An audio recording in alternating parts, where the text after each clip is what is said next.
Hello, my name is Brett Underwood. I'm the coordinator of out-of-state recruitment here at Jacksonville State University. I'm excited you decided to join us for Preview Day. I'm excited to share a little bit of information with you about JSU, specifically related to admissions.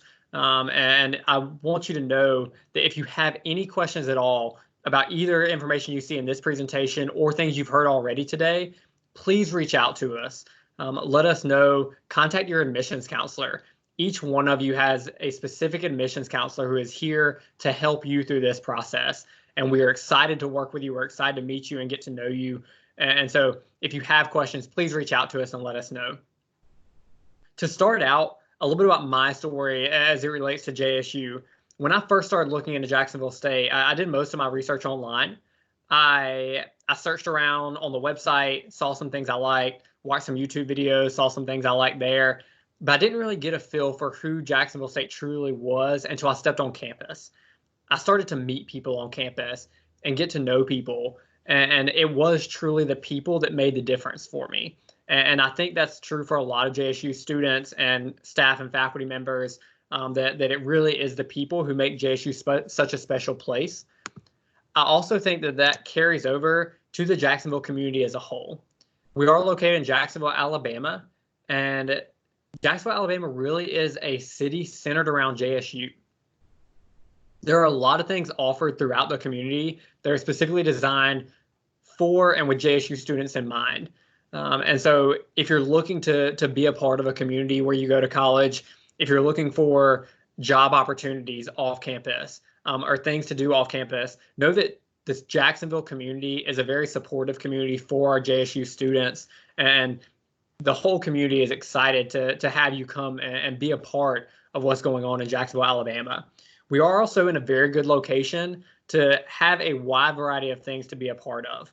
And so you can see some popular spots there.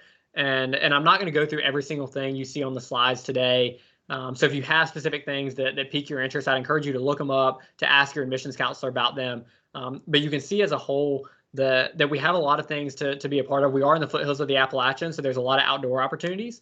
You can also see on the map on the left side of the screen our distance from some cities surrounding us. And so if you're really interested in going and seeing professional sporting events or concerts and huge venues, we do have a lot of places within driving distance from us to go and do that. And our students do frequently take part in those things.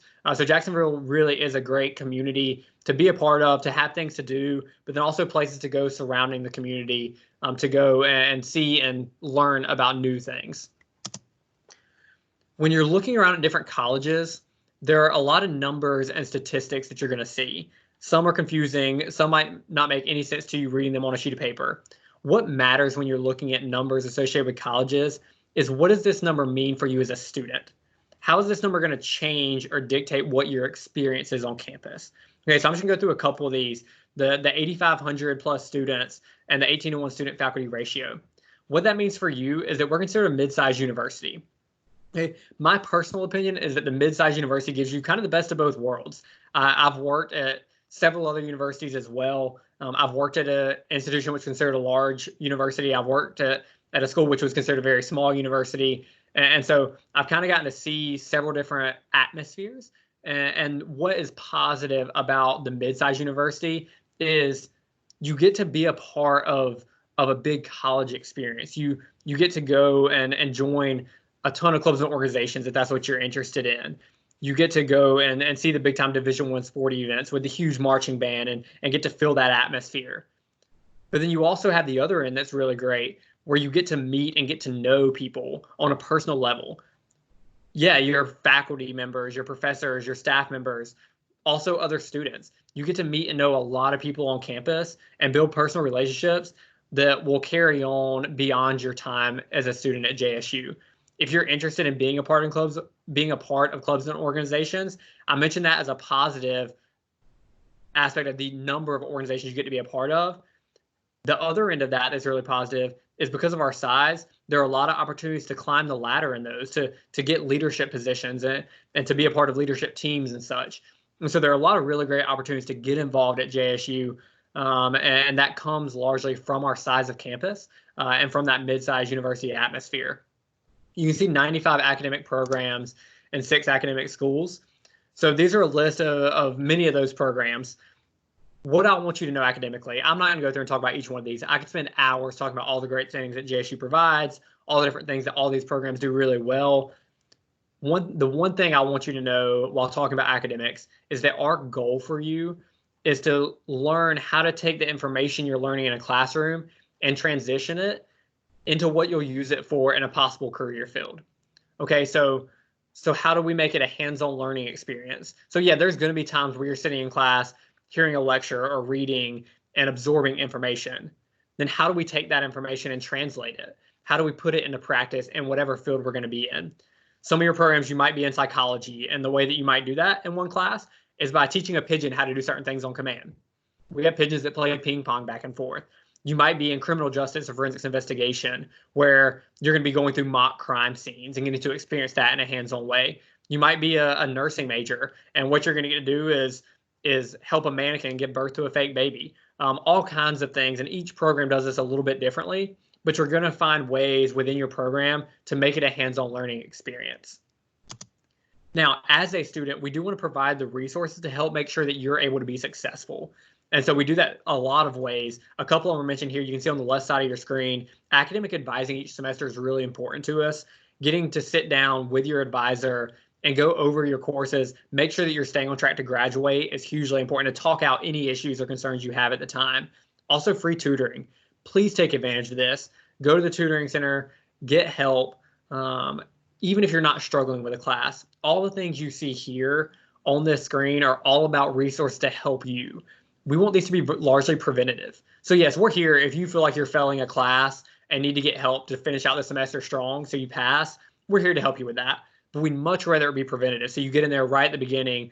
If you can sense, okay, I might have some anxiety surrounding this particular course, or just in general, I might have some anxiety with what's going on in my life. Start going and taking advantage of the resources we have so we can help you through those times, not just try to fix whatever has been happening.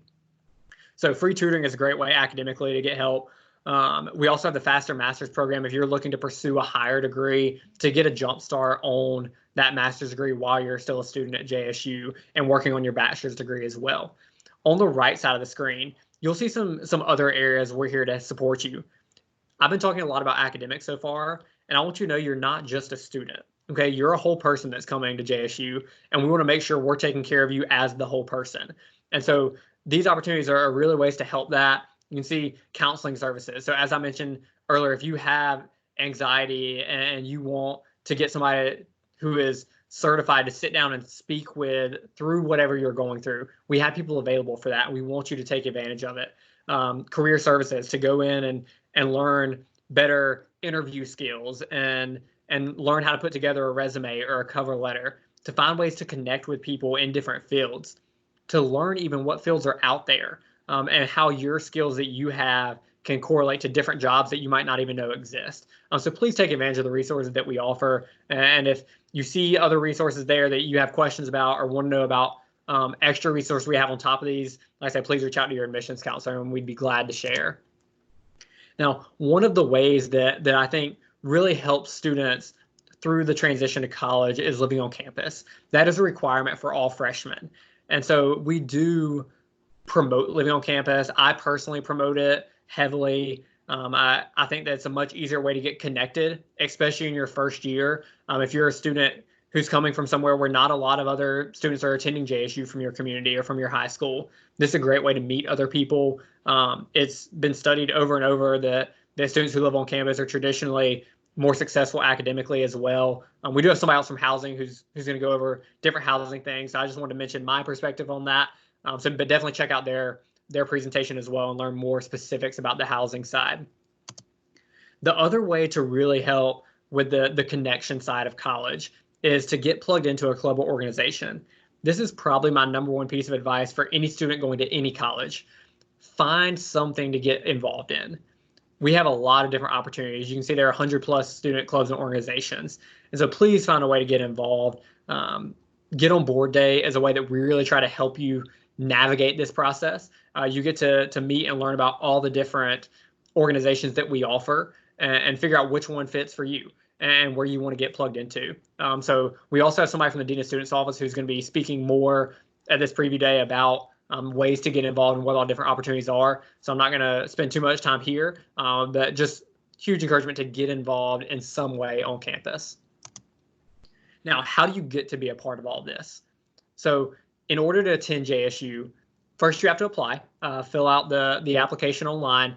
You can see the link there. It is a pretty quick and easy application process. There's not any essays that you have to write for it. It's 15 or so minutes is what it takes most students. A lot of demographic information. And so fill out that application. There is a $35 application fee. If you have an ACT or SAT or NACAC fee waiver, we'll accept that and waive the $35 fee. We also ask you to send your high school transcripts as well as your ACT or SAT scores. Once we have those 4 things in, we'll then evaluate you for admission. And what we're looking at initially is your GPA and test scores. So you can see there the 2.0 GPA and a 20 ACT or 1030 SAT. Now, if your test scores are a little bit lower than that, we will still evaluate you for admission based on your individual academic information. So we'll look at your GPA compared to your test scores and look at the 2 combined. So if you are lower than that right now, please still send us your information and we'll evaluate it. We'll get you a decision back. That process is usually around 2 weeks or less. And so within 2 weeks, you'll get a decision back from JSU regarding your admission status. And so please jump on that, get us those 4 things, and we'll be able to get your decision back quickly. Now, from a financial side, this is one of the more popular questions that I get is what does JSU cost? And so you can see here our tuition and fees and room and board. Now, this tuition estimate is based on 15 credit hours per semester. Our tuition at JSU is based on a per credit hour amount. It's $324 per hour. Okay, so 15 hours per semester is what we recommend in order to graduate in 4 years if you enter college with 0 credits. So if you don't have dual enrollment credits or you didn't have AP courses where you gain credit from those tests, then if you come in with 0 hours, we recommend 15 hours per semester if you want to graduate in 4 years. So that's the tuition price that you're looking at here. It could be less than that if you decide to take less than 15 hours per semester. For you out-of-state students, you can qualify for in-state tuition. So you can do that. Either we do have some Georgia counties that are kind of bordering Alabama that automatically receive in-state tuition. If you're not one of those counties, we also have a process for you to receive in-state tuition by receiving scholarships. If you receive a scholarship from JSU of any kind, you automatically qualify for in-state tuition as well. I'm going to say that again. If you receive a scholarship of any kind from JSU, you automatically qualify for in-state tuition as well. And we'll go in a little bit more to those scholarships. You can see some other ways to save there with scholarships, with renting textbooks through our bookstore, with payment plans. We work with students and families to try to structure a payment plan so you don't have to pay all the money up front or at one time. You can pay throughout semesters. So I mentioned scholarships. There's several different ways that we offer scholarships. One is merit-based. So when you apply and get accepted, right after that, we'll evaluate your information for our merit-based scholarships. These are just based on your GPA and test scores. So we'll look at your GPA, we'll look at your test scores, and if you qualify for a Gamecock scholarship, we'll send you that scholarship offer. Another type of scholarships is competitive. And so if you are if you're heavily involved in your community, you might be interested in the leadership scholarship. That's going to look at the different things that you've been involved with in your high school, in your community. The honor scholarship is going to largely look at academics as well as your interest in research and things of that sort. For honors and leadership, there is a separate application. So that's something that you fill out the separate application, you submit a letter of recommendation, might need some teacher recommendations or something of that sort. There's some extra steps along the way for those two. The 250 general scholarships, you fill out one application and it filters your information through all those different scholarship opportunities. So you don't have to spend time clicking through 250 different scholarships, reading about them, seeing if you might qualify, and then filling out an application. The system will do that for you. You just fill out one application, and we let the system match you up with the different opportunities. We also have financial aid available, and there is another session during this preview day for financial aid and scholarships. So again, not going to spend a ton of time here. Just huge recommendation to one, listen to that session, but also to fill out the FAFSA, the free application for federal student aid. It does a lot of things. Even if you and your family feel like you might not qualify for what you think the FAFSA is for, still fill it out. There are some scholarships that require a FAFSA on file. And so just by filling it out, you give yourself more opportunities for possible financial assistance in a lot of different ways. So please check that out. The last thing that I want to say and kind of conclude this is we're very thankful and grateful that you decided to join us for this preview day. We'd also love it once we're able to open our campus back up again for visitors to come and visit campus, to come and see it. Like I said, that was really for me what made JSU so great was going and visiting campus and getting to meet the people and walk around and just see everything and have conversations and see how much I was valued as a person on JSU's campus. And so we're excited about getting to meet you and getting to build a relationship as you're going through this college search process.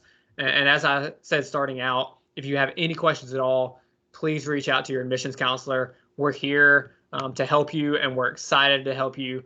And we hope that your experience today was an enjoyable one, and that you'll come visit us soon. Hope you have a great day.